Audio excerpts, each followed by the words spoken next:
Mga kaibigan, welcome back. Marami po tayong pag-uusapan about kay Adidas at Coach Tim Cone. Umaasang healthy si Kai versus Australia to make history. At pagbabalik ni Kai next month sa Japan, gaganda ng laban ng mga ex-NBA players. Simulan po natin dito, di ba nag-post po nito si Kai ng video niya na suot po niya ang Adidas Harden Volume 9. Bagay na bagay sa kanya, may ilan siguro dito na napaisip kung ito na nga ba ang bagong shoe deal ni Kai Sotto, ang Adidas. Sa noong nakaraan mga buwan, mga kaibigan, sa Japan pa lang po, suot niya na talaga ang mga Adidas shoes kulay puti sa games ng Koshigaya.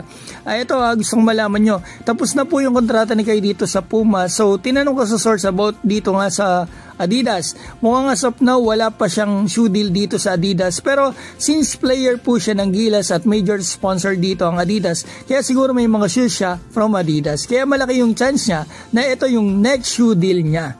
So ito, balitaan ko naman po kayo sa Japan ni Kai. Diba sabi po niya target month ng pagbabalik niya ay next month na, January, kapag smooth at naging maayos na recovery niya. So tinignan ko po yung mga games ng Koshigaya sa January. Magaganda yung laban mga kaibigan ha.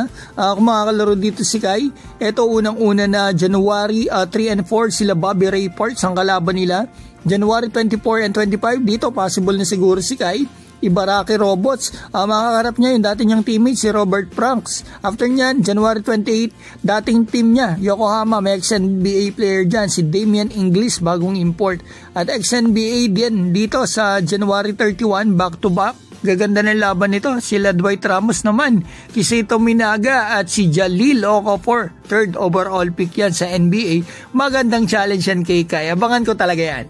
So eto, balik po tayo sa Gilas ni Kai. Kasama po siya sa 2 games nila dito sa Guam at after ng second win nila sa Guam, nag-post si Coach Tim sa Twitter. Eto yung feedback po niya sa pagkapanalo natin sa Guam.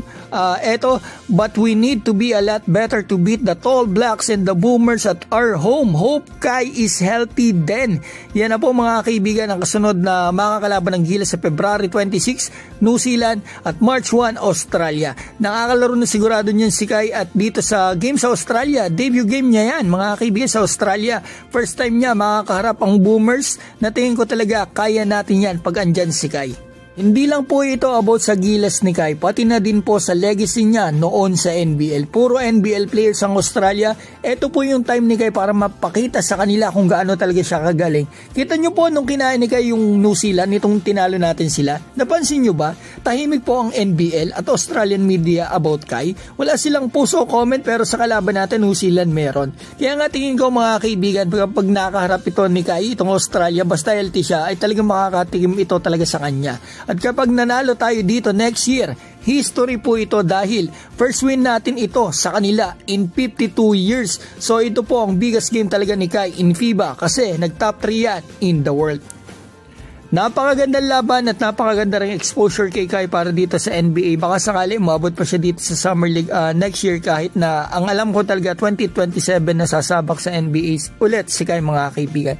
So yun po ang balita natin. Shoutout ko po pala si Kuya Mags Magday ng New Zealand, Mark Arbinchanco ng USA, Arthur Publico, Edith Doramal, Dodong Joseph New Zealand, Donnie Gagi ng Canada, Juanito Mangaha, Samuel Salinel, Juan Masa, Sagittarius, Garrison De Leon. Maraming salamat po.